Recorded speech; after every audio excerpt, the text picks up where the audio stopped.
Class শুরু করি। তো দেখেন, আমি এই বছরই একটা ক্লায়েন্টের কাজ করছিলাম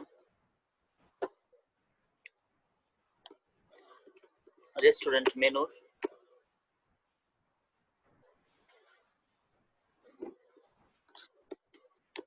এটা আমি আপনাদের দেখাই। এটা ক্লায়েন্ট ফোল্ডার আছে, ক্লায়েন্ট ফোল্ডার করি।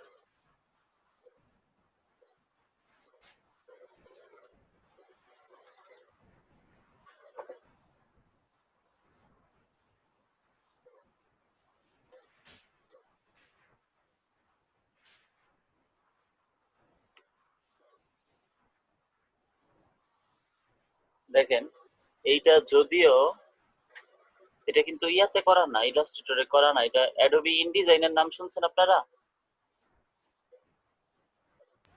না স্যার।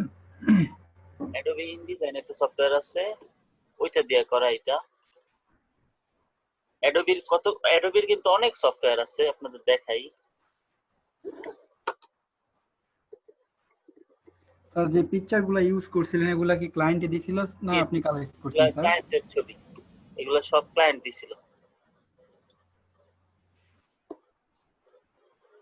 এগুলো যতটুকু জানি আমি, যতটুকু মনে আছে, এটা এই বছরের শুরুর দিকের কাজ তো তেমন মনেও নাই, কিন্তু ক্লায়েন্ট ছবিগুলো দিছিল এটা শিওর। আর যতটুকু মনে আছে যে ক্লায়েন্ট এগুলো তার প্রফেশনাল ফটোগ্রাফার দিয়ে তুলছে আর কি। তো দেখেন, কোনটা কোনটা গ্রাফিক ডিজাইনের জন্য আর কোনটা অন্য কাজের জন্য আমি আপনাদের বুঝাই দিই। যেমন ফটোশপের ইউজ তো জানেনই সবাই।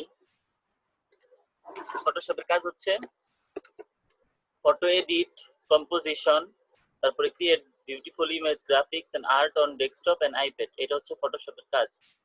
আচ্ছা, লাইটরুমও ফটোশপ যেরকম ফটো এডিটিং করে, লাইটরুমও edit, organise, store and share photos from anywhere. অর্থাৎ মানে ফটোশপের মতো পুরোপুরি না। লাইটরুমের সবচেয়ে বড় সুবিধা হচ্ছে ফটোশপে যেরকম একটা একটা ছবি নিয়ে কাজ করে, লাইটরুমে একসাথে অনেক ছবি নিয়ে কাজ করা যায়। অনেক, সাধারণত ওয়েডিং ফটোগ্রাফিতে কিন্তু অনেক ছবি থাকে, 100, 200, 500 থাকতে পারে। তো এরকম যখন অনেক ছবি থাকে, সেই সব ছবির কাজগুলো লাইটরুমে করা হয়। এরপরে আসেন ইলাস্ট্রেটরে। ইলাস্ট্রেটরের কাজই হচ্ছে ভেক্টর আর্ট আর ইলাস্ট্রেশন। তো ভেক্টর নিয়ে যত কাজ আছে সব ইলাস্ট্রেটরে করা হয়। তো এরপরে প্রিমিয়ার প্রোতে পরে আসি, এরপরে আসেন ইনডিজাইন। ইনডিজাইন হচ্ছে page design and layout from print and digital publishing. সাধারণত নিউজ পেপার, বুক ডিজাইন, এগুলা কিন্তু সবকিছু ইনডিজাইনে করা হয়। তারপর এই টাইপের কাজগুলো, নিউজ পেপার, বুক ডিজাইন, তারপর এই যে আমি যেটা করলাম বড় মেনুর ডিজাইন, এই টাইপের বড় বড় কাজগুলো স্মুথলি করার জন্য ইনডিজাইন পারফেক্ট। কারণ হচ্ছে ইলাস্ট্রেটরে যখন আমরা অনেক বেশি নিয়ে কাজ করব, আপনি দেখবেন ইলাস্ট্রেটরটা কিন্তু একটু স্লো করে। তো ইনডিজাইন ওই টাইপের না, ইনডিজাইনে এইসব কাজ খুব স্মুথলি করা যায়। লাইটরুমের মতোই। আচ্ছা, এরপর আসেন অ্যাডোবি এক্সডি। অ্যাডোবি এক্সডি হচ্ছে প্রোটোটাইপ সফটওয়্যার। এটা ইউজার ইন্টারফেস, ইউজার এক্সপিরিয়েন্স যারা করে তাদের জন্য লাগে, মানে ইউআই ডিজাইন নিয়ে কাজ লাগে। আপনারা যদি ভালো গ্রাফিক ডিজাইনার হন, তারপরে আপনাদের নেক্সট স্টেপ হবে ভালো ইউআই ডিজাইনার হওয়া বা ইউএক্স নিয়ে পড়াশোনা করা, এগুলা। আচ্ছা, প্রিমিয়ার প্রো হচ্ছে ভিডিও এডিটিং নিয়ে কাজ করে। অর্থাৎ আপনারা যদি ভিডিও এডিটিং করতে চান, তো সেই ক্ষেত্রে কিন্তু প্রিমিয়ার প্রো নিয়ে আপনাদের কাজ করতে হবে। আমরা যদি পেজ 2 তে যাই, এরপরে দেখেন আফটার ইফেক্টস। আপনি ভেক্টরে যে ইয়াগুলা বানাইছেন, অর্থাৎ ভেক্টর যে বানাইলেন ইলাস্ট্রেটরে, ভেক্টর দিয়ে লোগো বানাইলেন বা বিজনেস কার্ড বানাইলেন, আপনি যদি চান যে এইগুলো অ্যানিমেট করবে, অর্থাৎ অ্যানিমেশন হবে এইগুলাতে, তাইলে আপনি আফটার ইফেক্ট ইউজ করতে পারেন। অর্থাৎ আফটার ইফেক্ট দিয়ে এগুলোর অ্যানিমেশনের কাজটা করা যায়। আফটার ইফেক্ট দিয়া এগুলোর অ্যানিমেশনের কাজগুলো করা যায়। আর এই ডাইমেনশন, অ্যাডোবি ডাইমেনশন হচ্ছে 3D এর জন্য, 3D images for branding, product shot, package design এটসেট্রার জন্য। আচ্ছা, ড্রিমওয়েভার হচ্ছে আমরা যেরকম যারা ওয়েব ডেভেলপমেন্ট বা ডিজাইন করে,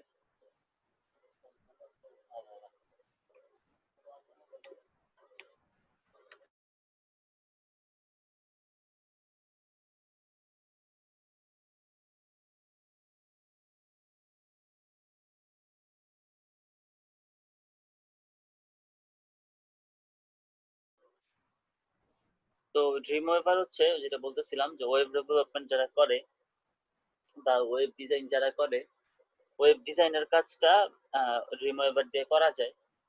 মানে সাধারণত আমরা তো কোড লিখি, ডক টাইপ, এইচটিএমএল, হেডার, ফুটার, বডি, এগুলো এগুলো তো আমাদের লেখা লাগে। কিন্তু এগুলা ড্রিম ওয়েভারে করলে এগুলা ড্রিম ওয়েভারে অটোমেটিক থাকে, মানে সহজে ওয়েব ডিজাইনটা করা যায়। আচ্ছা, তো এইগুলাই হচ্ছে মোটামুটি বেসিক অ্যাডোব প্রোডাক্টস এর কাজ।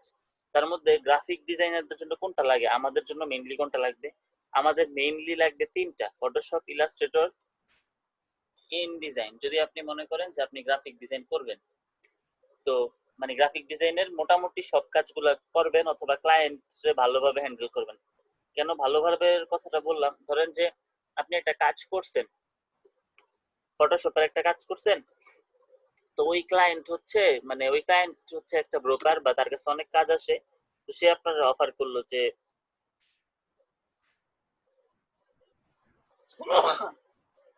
সে আপনার অফার করলো যে আমার তো আরো কাজ আছে, আমার একটা নিউজ পেপার ডিজাইন করতে হবে, বা তার একটা উইকলি সাময়িকী কি আছে ওইটা ডিজাইন করতে হবে। তো সে আপনারা বললো যে তার এটা ডিজাইন করতে। তখন যদি আপনি না পারেন তাহলে সে অন্য কারো কাছে যাবে। তো এর জন্যই কিন্তু আমি আপনাদের সবগুলো দেখায় রাখতেছি, আমি খুব সহজ ভাবে আপনাদের শেখানোর ট্রাই করতেছি। কিন্তু এর মানে এই না যে আপনি অ্যাডভান্স কাজ করতে পারবেন না, অ্যাডভান্সও করতে পারবেন। সহজটা যখন পারবেন তখন অ্যাডভান্সটাও করতে পারবেন। তো এর জন্য আপনাদের সব বিষয়ে আইডিয়া রাখা ভালো, কিন্তু যেগুলোতে আপনারা সিরিয়াসলি কাজ করবেন শুধু ওইগুলোতেই ফোকাস করা বেটার। আচ্ছা, তো যেটা বলতেছিলাম যে গ্রাফিক ডিজাইনের জন্য মেইনলি কোন তিনটা লাগে: Adobe Photoshop, Adobe Illustrator, Adobe InDesign. এরপরে আপনি যদি অ্যানিমেশন করতে চান তাহলে আপনার অ্যাডোবি অ্যানিমেট লাগবে, সরি অ্যানিমেট লাগে। বেশি ভালো কাজ করা যায় অ্যাডোবি আফটার ইফেক্টস দিয়ে, অ্যাডোবি আফটার ইফেক্টসটা আমি ইউজ করি। তারপরে ভিডিও এডিটিং যদি টুকটাক করা লাগে তাহলে অ্যাডোবি প্রিমিয়ার প্রোটা ইউজ করতে পারেন, এটাও আমি ইউজ করি। আর আমি সাধারণ আমার ডেস্কটপে যদি আপনারা দেখতেন, এটা তো ল্যাপটপ, ডেস্কটপে ওইগুলো আছে, ফটোশপ, ইলাস্ট্রেটর, এই জায়গায় তো ফটোশপ, ইলাস্ট্রেটর, লাইটরুম আর এক্সডি আছে। আর ওইটাতে আফটার ইফেক্টস, প্রিমিয়ার, ইনডিজাইন এগুলোও আছে।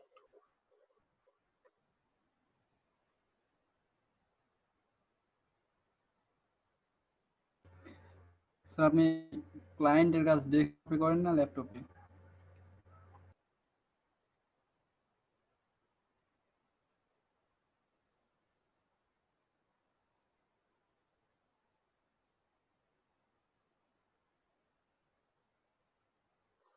ভাই আরেকবার একটু বলেন।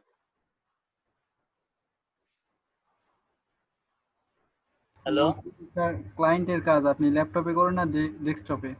না, ক্লায়েন্টের কাজ আমি সবসময় ডেস্কটপে করি। ডেস্কটপটা আমার মেইন ওয়ার্কিং টুল। আর ল্যাপটপটা হচ্ছে আমার অনেক জায়গায় মুভ করা লাগে, বিশেষ করে আমার বিয়ের পর শ্বশুর বাড়িতে যাওয়া লাগে প্রায়। তো তারপরে কাজের স্বার্থে অনেক সময় আমার একটা টিম আছে, ওই টিমমেটদের ওইখানে যাওয়া লাগে, ওইটা যদিও খুব কম। তো এইসব কারণে একটা মোটামুটি ভালো কনফিগারেশনের ল্যাপটপ লাগে, মোটামুটি আর কি। আর মানে খুবই, আমার ল্যাপটপটা একদম ছোট, আপনারা হয়তো বা মাঝে মাঝে স্ক্রিন দেখলে বুঝেন। আর ডেস্কটপটা আমি মেইনলি কাজের জন্য ইউজ করি, আমি ডেস্কটপ ইউজ করতে খুব ভালো লাগে, ল্যাপটপ ইউজ করতে আমার ভালো লাগে না তেমন।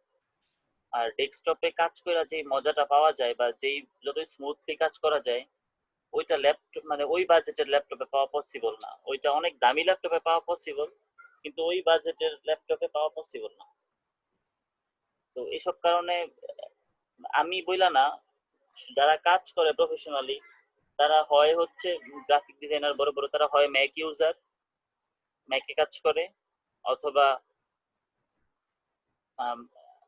ডেস্কটপে কাজ করে। আর খুব কম, খুবই কম নগণ্য সংখ্যক মানুষ ওরা গেমিং ল্যাপটপে কাজ করে বা করে না। সাধারণত আমি যাদের দেখি, সাধারণত সবাই ডেস্কটপেই কাজ করে, ল্যাপটপে সাধারণত তেমন কেউ কাজ করে না। ল্যাপটপ কাজের জন্য উপযোগী যে না তা না, কিন্তু ল্যাপটপে আপনার যতটুকু মজা পাবেন এর চেয়ে অনেক বেশি মজা পাবেন আপনি ডেস্কটপে কাজ করে। তো যেটা বলতেছিলাম যে এটা হচ্ছে ওই ক্লায়েন্টের মেনুর ডিজাইন। তো দেখেন এটা মোটামুটি একটা বড় ডকুমেন্ট। এই জায়গায় দেখেন কত কিছু আছে।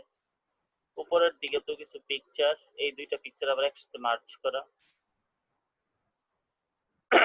তারপর এই জায়গায় কিছু অপশন আছে, ছোট ছোট টেক্সট। এটা কি ভাষা তখন আমার এখন মনে নাই, ইটালিয়ান নাইলে ফ্রেঞ্চ বা স্প্যানিশ এই টাইপের, ইটালিয়ানই হইতে পারে। উনো কোপা রিফ্রেশ কান্তে, রিফ্রেশ টাইপের কিছু বুঝাইছে, এটা মেবি ইটালিয়ানই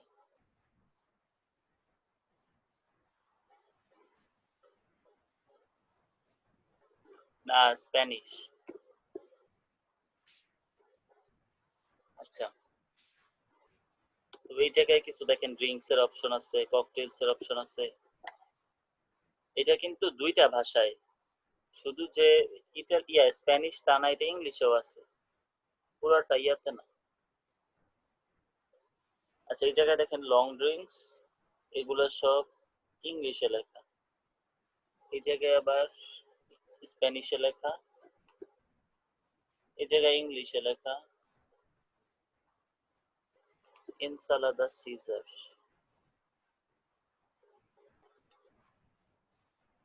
এতটুকুই তো মনে হয়।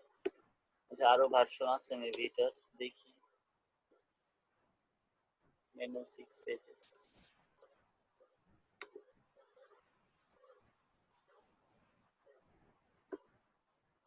আচ্ছা, এটা 6 পেজের, ওইটারই একসাথে করে এক পেজ করা, এটারই।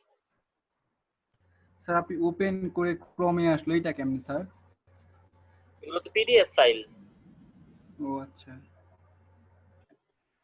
ইলাস্ট্রেটরে তো পিডিএফ এও সেভ করা যায়।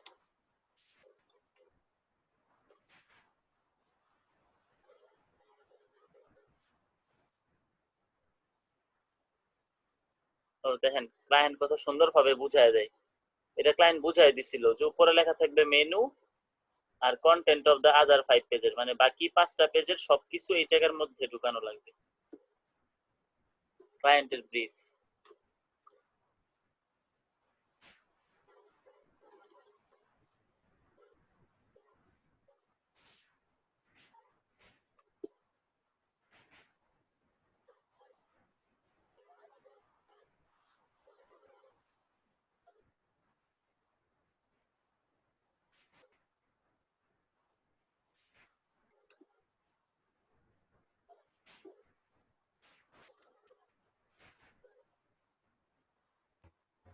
স্যার, ক্লায়েন্টের কাছ থেকে কাজ নেওয়ার সময় আপনি কি ওকে কোনো ডিজাইন দিছিলেন না এমনি চার্টিং করেই হয়ে গেছিল? এটা আমার মনে নাই, এটা আগের তো আমি দুই ভাবে কাজ পাই, একটা হচ্ছে ইনভাইটেশন থেকে, বেসিক্যালি কি আরেকটা হচ্ছে করতে হয়? পিক করে। হ্যাঁ, নরমাল কোনো ডিজাইন করে দিতে হয় যে আমি এরকম এরকম করে দিতে পারবো, না শুধু চার্ট করলেই হয়? না চ্যাট করে, তারপরে সে এই ক্লায়েন্ট আমার সাথে, এই ক্লায়েন্টের বেশি টাইম লাগে না এই কথা বলতে।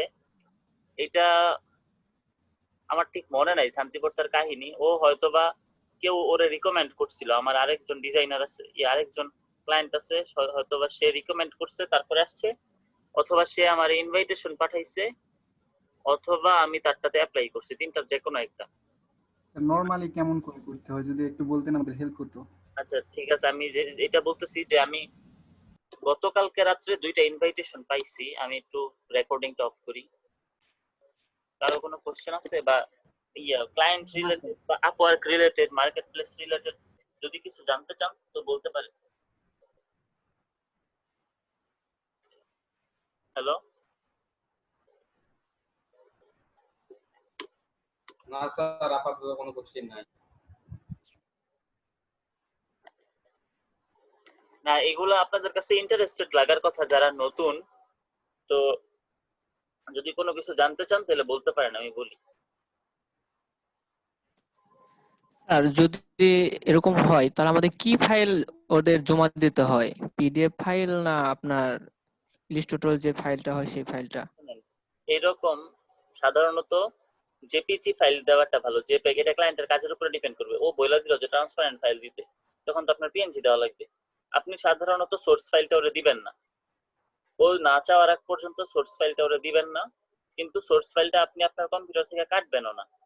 আমি এরকম অনেক ক্লায়েন্ট পাইছি যারা 1 বছর 2 বছর 6 মাস পরে আমার কাছে ব্যাক করছে ওর একটু এডিটের জন্য।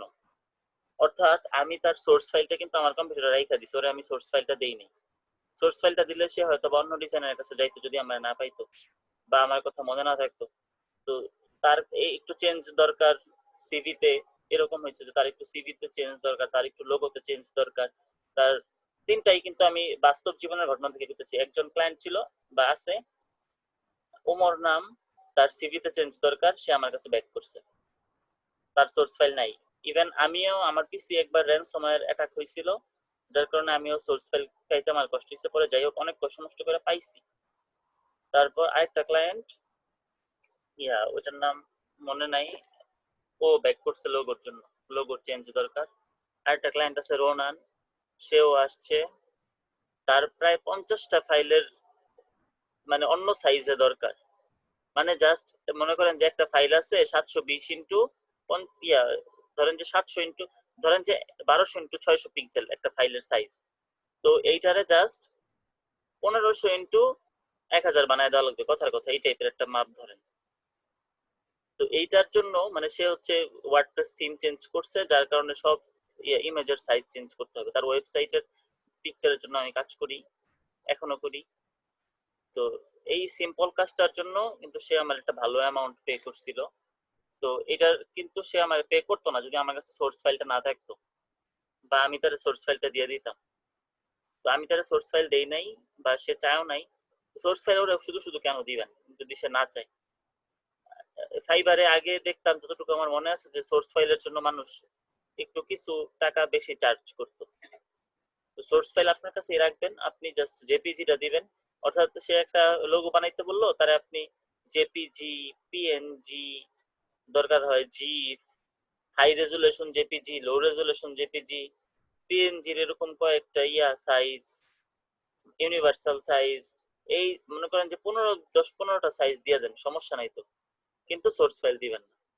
যদি সোর্স ফাইল চায় তাইলে দিবেন, তাছাড়া দেওয়া দরকার কি? সে আপনার কাছে ব্যাক করতেই পারে। আবার আবার ব্যাক করে যদি চায় মানে সোর্স ফাইল চায় তাহলে দিয়ে দিবেন, ঘুরায়েন না। কিন্তু সে যদি কাজ করে, ওরা আমাদের মতো তো ছেঁচড়া না। যদি সে মানে তারা নিজেরাই বলবে যে সোর্স ফাইলের জন্য কত দেওয়া লাগবে বা কিভাবে দিলে ভালো হয়, ওরা আসলে ওইরকম টাকা পয়সা নিয়ে তো ভাবে না যারা রিয়েল ক্লায়েন্ট। আর যদি দেখেন যে টাকা পয়সা নিয়ে ছেঁচড়ামি করতেছে, তাহলে আপনি যেটা ক্লায়েন্টই না, ওইটা আমাদের মতোই কোনো সেলার। সে আসলে কাজ নিছে, কাজ নিয়ে করতে পারে না, এখন সে অন্য কারোর উপরে গছায় দিতে চাইতেছে কম টাকায়, সে ওখান থেকে আবার নিজেও খাবে। মার্কেটটা আসলে এই টাইপের। আর আমি সাধারণত বিট কইরেই বেশি জব পাই ইনভাইটেশনের তুলনায়, কারণ ইনভাইটেশন থেকেও পাই। আর হচ্ছে বিট করার সিস্টেমটা কি, বিট করি আমি এইভাবে যে আমি ফার্স্টে লিখি যে হাই দেয়ার বা হাই, এই টাইপের লিখি, লেখার পরে বলি যে স্যার হ্যাঁ বলেন। বিট করবো কিভাবে স্যার, এটা একটু যদি বলতে। হ্যাঁ, এটাই বলতেছি যে আমি আমাদের তো যে SMS আসে মানে আসে আর কি, মেল আসে প্রচুর, কিন্তু কিভাবে? আচ্ছা এইভাবে বিট করবেন যে ধরেন যে আমি বলি ওর একটা লোগো লাগবে, ওর একটা লোগো লাগবে, মাসকট লোগো লাগবে ধরেন। তো সেইটার জন্য অ্যাপ্লাই করছে, ব্র্যান্ডের নাম ধরেন এবিসি, এবিসি জোন, ধরেন যে এবিসি আইটি জোন, এই টাইপের নাম, এবিসিডি আইটি জোন। এটা একটা কম্পিউটার ট্রেনিং সেন্টার, কথা কথা ধরেন ওদের জন্য একটা মাসকট লোগো লাগবে।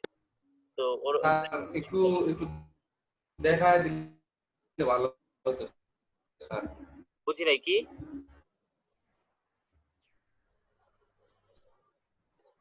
হ্যালো, স্যার উনি বলছে একটু দেখায় দিলে ভালো হতো। বিট কিভাবে দেখাই দিব? কোনো বিট করি নাই। হ্যালো, শুনতে পাচ্ছেন কি? শুনতে পাচ্ছি, বিট কিভাবে দেখাবো? আমি তো বললেই তো বুঝবেন, দেখাবো কিভাবে? স্যার এরকম তো অনেক মেল আসছে বিট করার জন্য। কোথা থেকে মেল আসছে? ঠিক আছে স্যার, বলেন স্যার। ওইটা স্যার ওই যে ফ্রিল্যান্সার পজিশনের জন্য মেল আসে। হ্যাঁ, ফ্রিল্যান্সারে অনেক মেইল আসে, ডেইলি মেইল আসে। আচ্ছা, আপনি এটার লেখাও দেখানো লাগবে না, এটা কিছু করা লাগবে না, আপনি বুঝেন। জিনিসটা বুঝলে আপনিও করতে পারবেন যে কিভাবে করলে বেটার হয়। ফার্স্ট রুল হচ্ছে ক্লায়েন্টের কাছে কাজ ভিক্ষা চাওয়া যাবে না, যে প্লিজ আমি আচ্ছা স্যার। আর্থিক সমস্যায় আছি, আমার এই কাজটা দাও, এই টাইপের কথা বলা যাবে না। ওরা প্রফেশনাল কাজ করাইতে আসছে। আমি অনেক ইন্ডিয়ানদের দেখছি ওরা এইভাবে ভিক্ষা চায়, যে আমার নানু অসুস্থ, দাদু অসুস্থ, আমার ফ্যামিলিতে কেউ নাই, আমি একমাত্র উপার্জনক্ষম ব্যক্তি, প্লিজ আমার এই কাজটা দাও, এরকম ভাবে ভিক্ষা চাইতে দেখছি। তো এই টাইপের বলা যাবে না। ওরা একটা প্রফেশনাল মার্কেটে কাজের জন্য আসছে, আপনারা প্রফেশনালি বিট করা লাগবে। কিভাবে লিখবেন সহজ ভাষায়? ওরা একটু আগে যেটা বললাম যে এবিসিডি আইটি জোনের জন্য একটা মাস্কট লোগো একটা ক্লায়েন্ট চাইতেছে।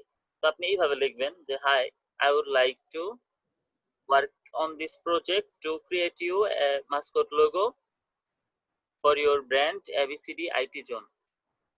এই লাইনের পরে আপনি লিখতে পারেন যে if I got the work I will give you two versions. আপনি যদি দুইটা ভার্সন দিতে চান তাইলে দুইটা ভার্সন দিতে পারেন।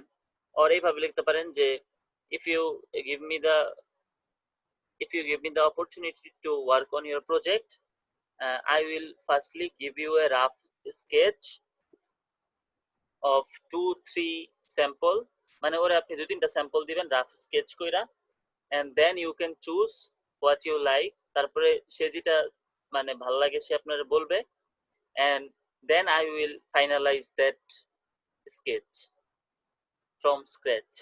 এইভাবে লিখতে পারেন। তারপরে পরের লাইনে লিখতে পারেন যে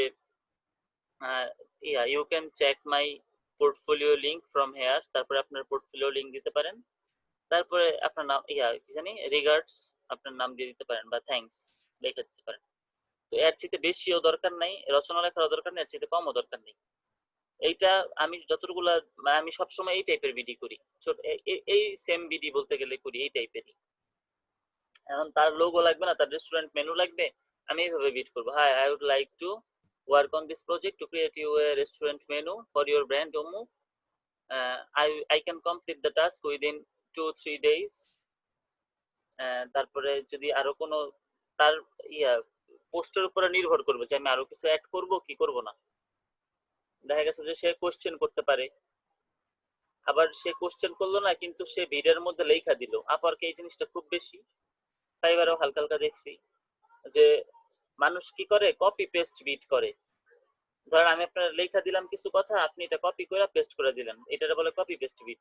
এর জন্য আপনি অনেকে আছে পড়ে না, না পড়া কপি পেস্ট বিট করে। এর জন্য ক্লায়েন্টরা কি করে একটা 10 লাইনের জব পোস্টের ভিতরে কোনো এক জায়গায় লেখা দেয় এরকম যে তোমার বিট শুরু করবা এই এই ওয়ার্ডটা দিয়ে, ধরেন যে ডেঞ্জার, যে start your bit with the word danger. এর মানে কি আপনি বিট করবেন ডেঞ্জার ওয়ার্ড দিয়ে শুরু করবেন, অর্থাৎ danger, hi I would like to work on your project. তো ডেঞ্জার লেখাটা কিন্তু সে সবার আগে দেখবে। ডেঞ্জার লেখাটা যদি দেখে সে তাহলে বুঝবে যে আপনি ও যে জব পোস্টটা দিছে এটা আপনি পড়ছেন। আর অনেকে এরকম হবে যে তারা ডেঞ্জার লেখাটা পড়েই নাই, ওরা তো আর ডেঞ্জার লিখবে না ভিডিওর শুরুতে। তখন ওরা ক্লায়েন্ট কিন্তু কাজটা ওদেরকে মানে ওদের বায়ার রিকোয়েস্ট করবেই না, সোজা কথা। তো এই সব জিনিস খেয়াল রাখবেন বায়ার রিকোয়েস্ট দেওয়ার সময়। আচ্ছা, মোটামুটি তো ক্লিয়ার একটা আইডিয়া পাইছেন নাকি? স্যার পোর্টফোলিও লিংকটা কি একটু ক্লিয়ার করে দিতেন স্যার, আমার একটু সমস্যা আছে রিহান্স এটা নিয়ে। রিহান্স রিহান্স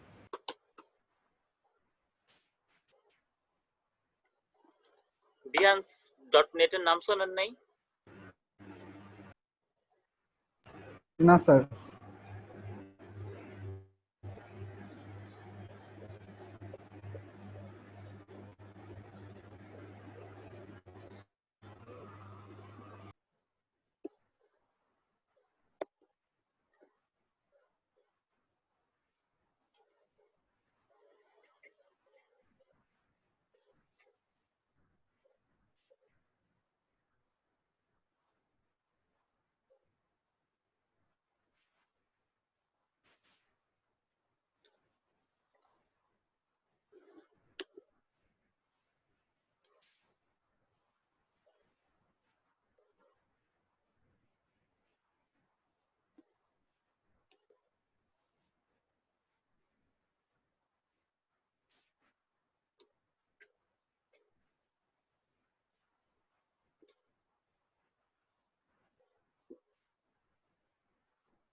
তো বিহান্স হচ্ছে গ্রাফিক ডিজাইনারদের জন্য পোর্টফোলিও শেয়ারিং সাইট। আমার কথা কি ক্লিয়ার বুঝতেছেন? হ্যাঁ স্যার। জি স্যার। আচ্ছা, তো ডিজাইনাররা যা যা ডিজাইন করে সারাদিন এইগুলা কিন্তু বিহান্সে আপলোড করে। তো বিহান্স থেকেও ক্লায়েন্ট পাওয়া যায়, আবার ক্লায়েন্টদেরও বিহান্স লিংক দেখায় মানুষ। অর্থাৎ আপনি যখন একটা কাজ করবেন, এই যে আমার একটা ক্লায়েন্ট, সে কিন্তু ওই যে বলতেছিল যে তুমি যে এর আগে ইলাস্ট্রেশন করছো আমার কয়েকটা স্যাম্পল দেখাও, পরে আমি আমার বিহান্সের লিংক দিছি। তো এইভাবে আপনারাও আপনাদের বিহান্সের লিংক দিবেন আপনাদের কাজগুলা, যেমন এগুলো সবই কিন্তু গ্রাফিক ডিজাইন। এক একটা ডিজাইনার এক এক টাইপের কাজ করে, এক এক টাইপের কাজ আছে। এটা কিন্তু পুরোটা ইলাস্ট্রেটরে করা, এটা পুরো ইলাস্ট্রেটরে করা, এটা ইলাস্ট্রেটরের। এখানে আবার ফটোশপের কিছু কাজ আছে, ইলাস্ট্রেটর ইলাস্ট্রেটর ইলাস্ট্রেটর এরকম। আবার এইগুলা নিয়ে ডিটেইল ভিতরে দেখতে চাইলে ভিতরে ঢুকতে পারেন, তাইলে ডিটেইল সে কিভাবে কিভাবে কাজটা করছে এটাও দেখতে পারবেন। ধরেন এই কাজটা আপনার ভালো লাগছে, আপনি যদি ক্লিক করেন,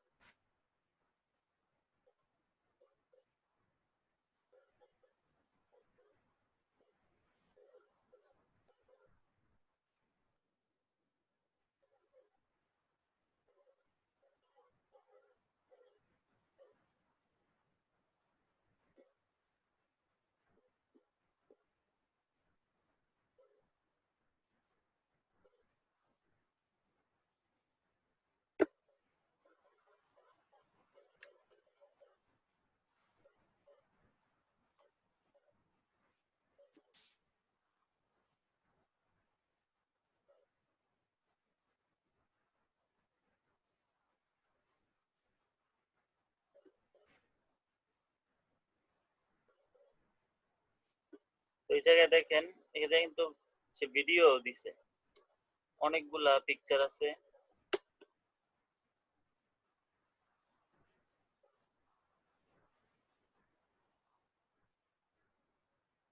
এটাও কিন্তু ইলাস্ট্রেটরেই করা। সে হয়তো বা কোথাও লেখাও দিছে, একদম লাস্টে পাবেন।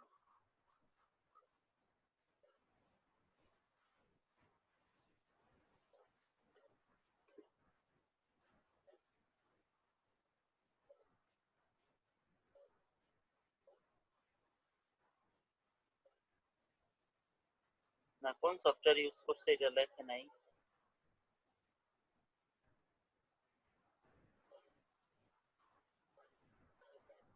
তো এই টাইপের আপনার ডিজাইনের সব কাজ। এখন যদি ধরেন এটা কে করছে, মর্গান নাকি নাম, নাকি, আচ্ছা, ওনার হচ্ছে জিওরডানো কলোনি। এখন ওর প্রোফাইল হচ্ছে জিওরডানো কলোনি। এটা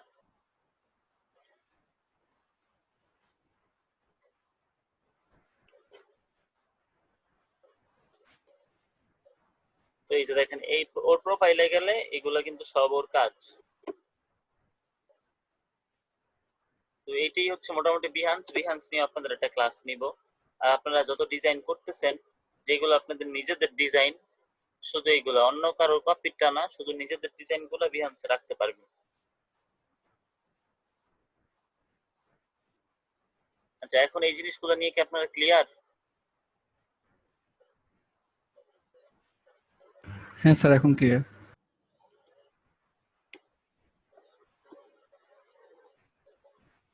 আচ্ছা, ঠিক আছে। আর কারো কোশ্চেন থাকলে কোনো জানান, নাইলে আমি আস্তে ধীরে ইয়াটা শুরু করি, রেস্টুরেন্ট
ওয়েট করেন।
আচ্ছা, একলাস হোসেন ভাই কি আছেন?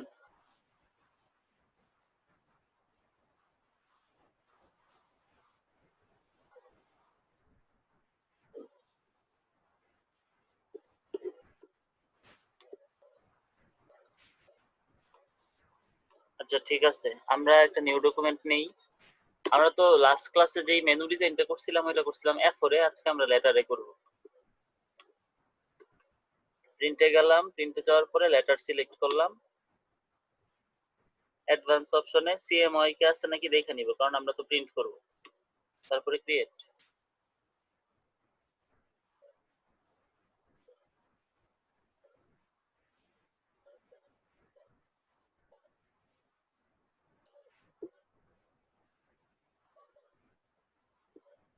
তো এখন কয়েকটা জিনিস একটু খেয়াল করেন যে রেস্টুরেন্ট মেনুতে আমাদের কি কি লাগবে, অর্থাৎ মেনু যে বানাবো মেনুতে আমরা কি কি দিব।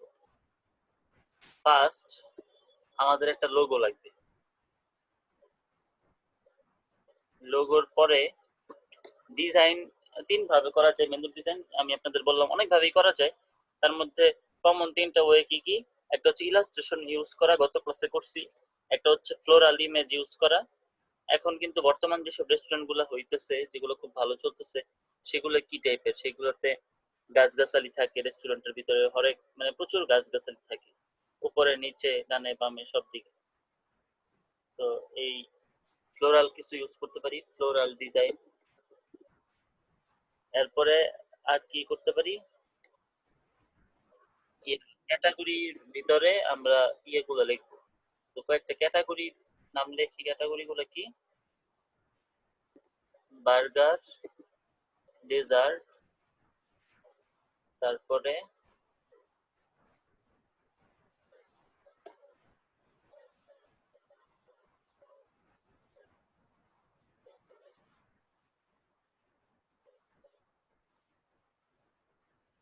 বেভারেজেস,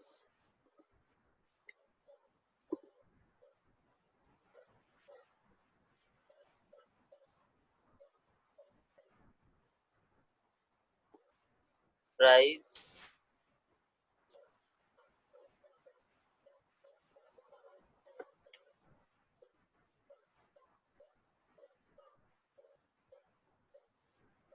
তো এরকম কয়েকটা জিনিস আমরা চাইলে অ্যাড করতে পারি।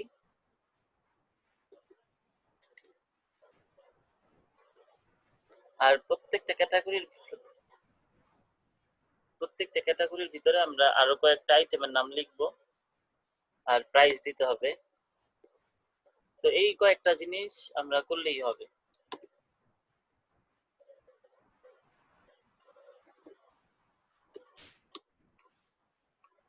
তো আমরা ফার্স্ট একটা লোগো ডিজাইন করি। ধরেন যে রেস্টুরেন্টের নাম আমরা দিব মেগা, মেগা রেস্টুরেন্ট। এটা আমরা ফন্ট নিব এবার রকওয়েল। তার আগে কয়েকটা কালার সিলেক্ট করে নেই।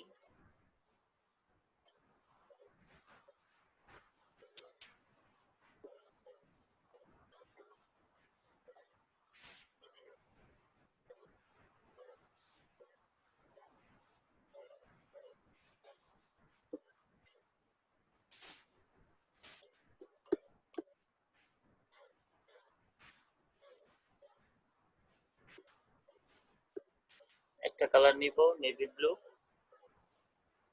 তারপরে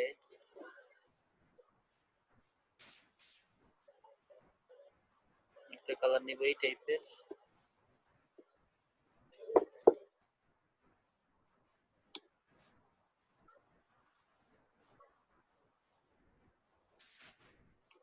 একটা কালার নিব এই টাইপের,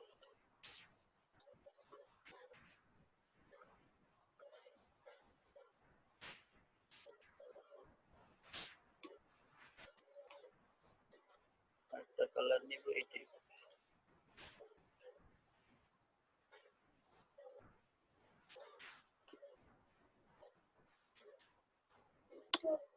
তো আপনারা কালার কম্বিনেশন থেকেই কালার গুলো নিবেন, কারণ আমার একটা মোটামুটি অভ্যাসের মতো হইছে। আপনাদের যখন আপনারা বুঝবেন যে আপনাদের কালার গুলো সুন্দর হইতেছে, তখন আপনারা এইভাবে কালার নিয়ে আমার মতো করে। কিন্তু এখন নতুন অবস্থায় এইভাবে কালার নেওয়া দরকার নেই।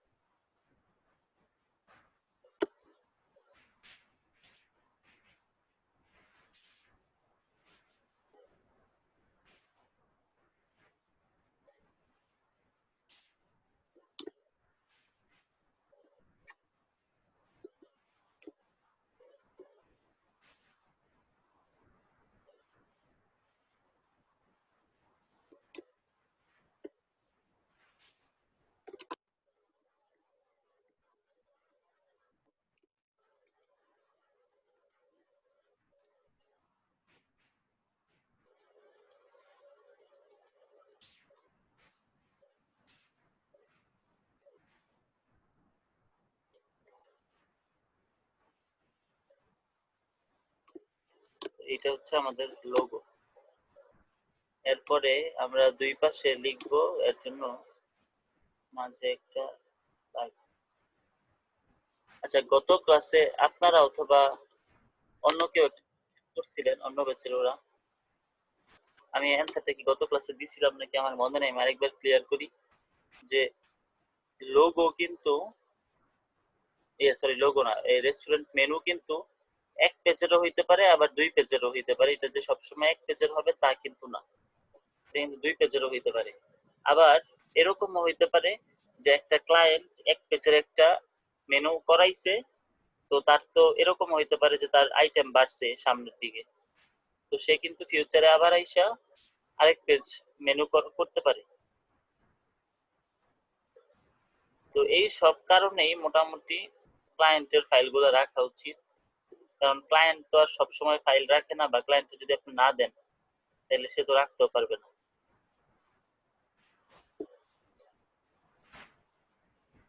তো আপনি আপনার কাছে এই সবগুলা ফাইল রাখবেন সবসময়, তাহলে ক্লায়েন্টের যে কোনো সময় সমস্যা হইলে আপনি তার হেল্প করতে পারবেন। আর টাকাটাও অন্য কোনো ডিজাইনারের কাছে গেল না, আপনার কাছেই থাকলো।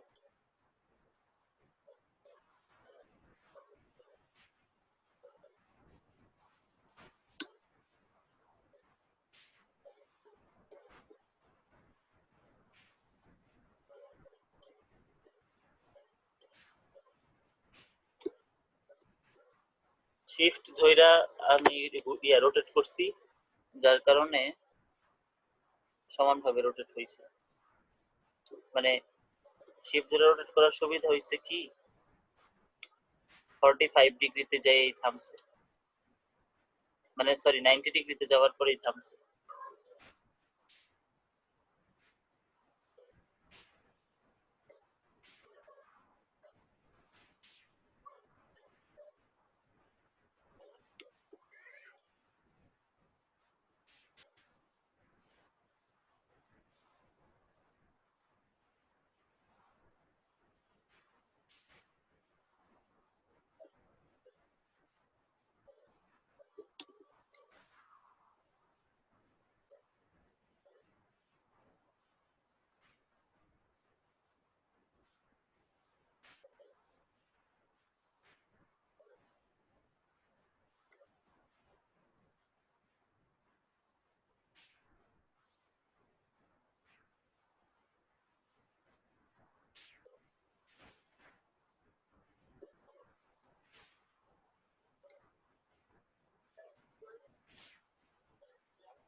তো আমাদের মোটামুটি ডিজাইন শেষ। এখন যেহেতু এটা ফ্লোরাল টাইপের ডিজাইন আমরা করতেছি, তো আমরা একটা ফ্লোরাল নেব। এই যে এইটা ফ্লোরাল লিখে যদি সার্চ দেন ফ্লিপিকে, এইটা আসবে। এইটা আসার পরে যে এইটা আমরা ইউজ করব। তো এটা আমি ইউজ করছিলাম সকালের দিকে।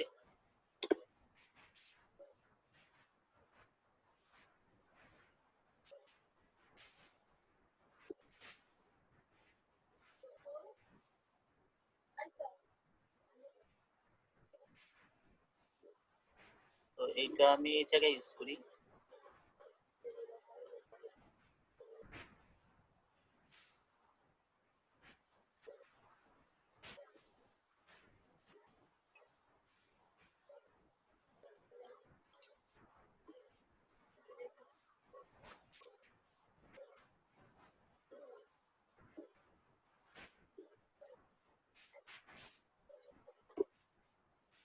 টেক্সটটা উপরে দিয়ে দিই, তাহলে সুন্দর লাগবে।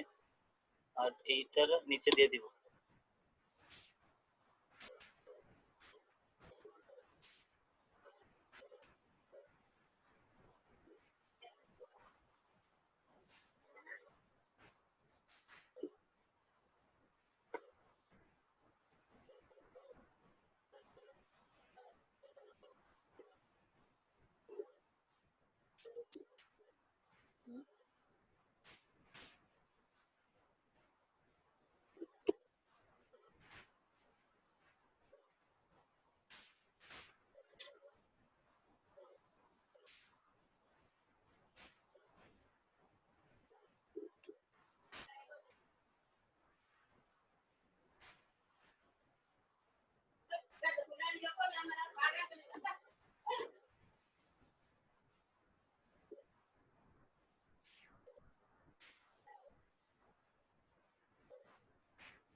তো এই টাইপের ডিজাইন করতে পারেন আর কি।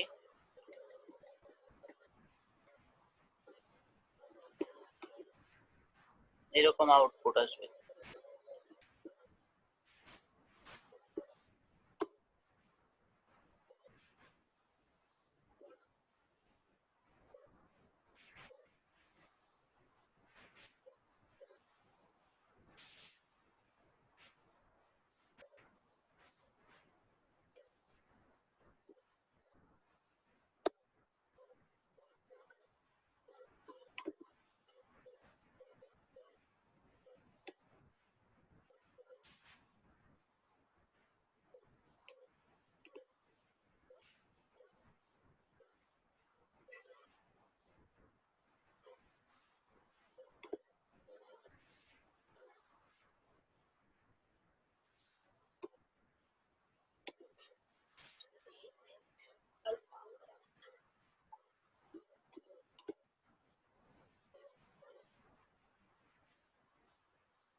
আচ্ছা, এখন বলেন যে রেস্টুরেন্ট মেনু ডিজাইন নিয়ে কি আপনাদের আর কোনো কোশ্চেন আছে?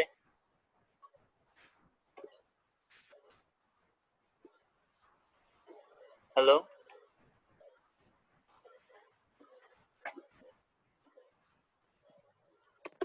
না স্যার।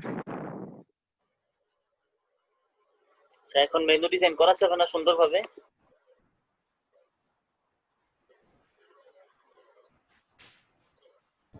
হ্যাঁ স্যার, করা যাবে। আচ্ছা, আপনাদের নেক্সট ক্লাসে আমি বিহান্স নিয়ে বিস্তর আলোচনা করব। আর বিহান্স পোর্টফোলিও কি, কিভাবে কাজ করে, কিভাবে ডিজাইন সাজাইতে হয়, সবকিছু বুঝাই দিব। তো এর জন্য আপনারা যেটা করবেন, সবাই খুব মনোযোগ দিয়ে শোনেন। বিহান্সে আপলোড করার জন্য আপনাদের সবচাইতে বেস্ট কয়েকটা লোগো, মানে যেগুলো আপনি বিহান্সে আপলোড করার জন্য রেডি করবেন, ঠিক আছে, ওইগুলো আপনি, অর্থাৎ আপনার যত কাজ আছে এই পর্যন্ত গ্রাফিক ডিজাইনে, সবগুলা একসাথে ফেসবুক গ্রুপটা আছে না, ফেসবুক গ্রুপে আপলোড করবেন। ফেসবুক গ্রুপে আপলোড করলে আমি রাত্রে বসবো, বইসা রিভিউ করে দিব যে আপনার কোনটা বিহান্সের জন্য উপযোগী, কোনটা উপযোগী না। এখন তার আগে আরেকটু কথা আছে, ধরেন আপনি একটা লোগো বানাইছেন, ওইটা বিহান্সে আপলোড করার আগে মকআপ করা লাগে। মকআপ শুধু একবার যে করলে ভাল লাগে তা না, একটা লোগোরে এরকমও হয়েছে যে আমি 10-12 বারও মকআপ করছি। তো এত না করলেও মিনিমাম 4-5টা মকআপ আপনারা করবেনই। আর মকআপ, সব মকআপে কিন্তু ভালোও লাগে না, কোনো মকআপে ভালো লাগে, কোনো মকআপে ভালো লাগে না। তো এইভাবে আপনার যে ডিজাইন গুলো আছে বেস্ট ডিজাইন, এগুলারে ধরেন আপনি আগে সিলেক্ট করবেন যে আপনার বেস্ট ডিজাইন 10টা, এত বেশিও সিলেক্ট করার দরকার নেই, আপনি সিলেক্ট করবেন যে আপনার বেস্ট ডিজাইন 10টা, ওই 10টা আগে দেখাবেন, দেখানোর পরে ওইগুলো মকআপ করবেন। মকআপ যখন করবেন ফার্স্টে একবার দেখাবেন, আমি সিলেক্ট করে দিব যে এইটা এটা বিহান্সের জন্য রেডি। তারপরে যখন সিলেক্ট করবো তারপরে আবার মকআপ করবেন। মকআপ করার পরে মকআপ আবার করবেন 4-5টা কইরা। আর মকআপের তো যদিও আপনাদের এমনিতে আমি মকআপ দিছি, ওইটা দেওয়ার পরেও কিন্তু আমি ওইখানে কিন্তু অনেকগুলো ওয়েবসাইট আছে। রাবেয়া আপু আছেন না? জি স্যার আছি। আচ্ছা, মকআপের ইয়েটা কপি করে আজকে আরেকবার ইয়েতে দিয়েন, ওই হোয়াটসঅ্যাপে দিয়েন। আপনারা এই জায়গা থেকে মকআপ গুলা নিয়ে নিবেন, মানে পুরোটা দিয়েন, বুঝছেন আপু? লোগোটা, আচ্ছা লোগোটা ধরেন যে আপনি লোগো করবেন, লোগোর মকআপ তো এখানে কিছু আছেই, প্লাস দেখবেন তারও একদম উপরে কতগুলা ওয়েবসাইটের নাম দেওয়া, ওই ওয়েবসাইট গুলো থেকেও লোগোর মকআপ ডাউনলোড করতে পারবেন। তো এইভাবে কইরা সবগুলা মকআপ করার পরে বিহান্সের জন্য রেডি হবে। আপনারা যখন ক্লায়েন্টের কাজ করতে যাবেন, তখন ক্লায়েন্ট কাজ দেওয়ার আগে জিজ্ঞেস করবে যে আপনাদের পোর্টফোলিও লিংক দেখান, মানে এর আগে যে কাজ করছেন প্রমাণ দেন, সোজা কথা। তো তখন আপনাদের এই লিংকটা দিলে আপনাদের কাজ পাওয়ার চান্স অনেক বাইরে যাবে। সবাই কি ক্লিয়ার?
আচ্ছা, আমি আপনাদের একটু অ্যাটেন্ডেন্সটা দেই, ওয়েট করেন।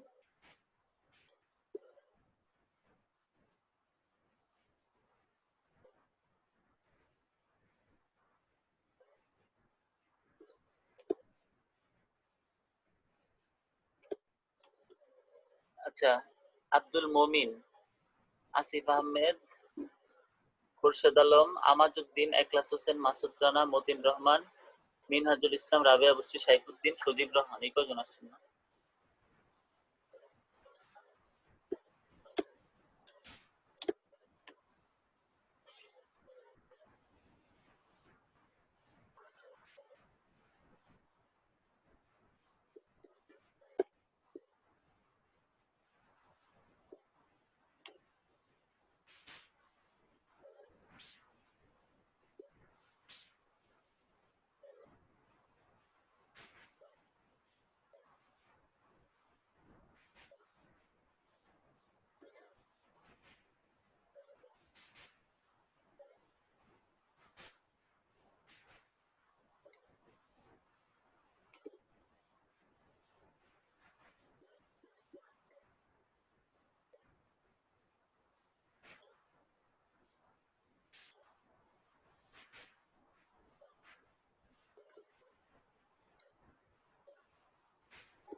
আচ্ছা, আপনারা তো আজকের ক্লাস নিয়ে কি আর কারো কোনো কোশ্চেন আছে?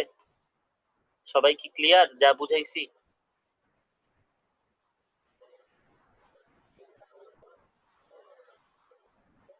হ্যালো,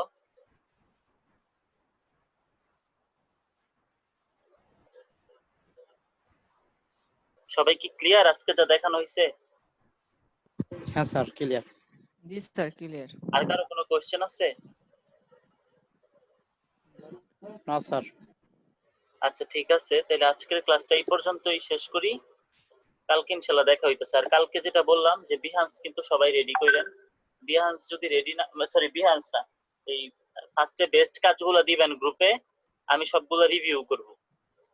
রিভিউ করার পরে যেগুলো আমি বলবো যে বিহান্স রেডি, ওইগুলা আপনারা মকআপ করবেন। মিনিমাম 5টা করে মকআপ করবেন। মকআপ করা লাগবে 6-7টা বা 8টা, ওইখান থেকে পরে 5টা সিলেক্ট করবেন। একটা কথা ভালোভাবে মনে রাখবেন যে আপনার এই জায়গায় কষ্ট হইলেও আপনার ভালো, কারণ ক্লায়েন্ট হচ্ছে আপনার যদি খারাপ কাজগুলো দেখে আপনারা হয়তো বা কাজই দিবেন না। তো আপনার বিহান্সে বেশি মানে কোয়ালিটিটা ইম্পর্টেন্ট, কোয়ান্টিটি মানে কি, কোয়ান্টিটি মানে সংখ্যা না, সংখ্যাটা ইম্পর্টেন্ট না, মানে কত বেশি কাজ আমি করলাম।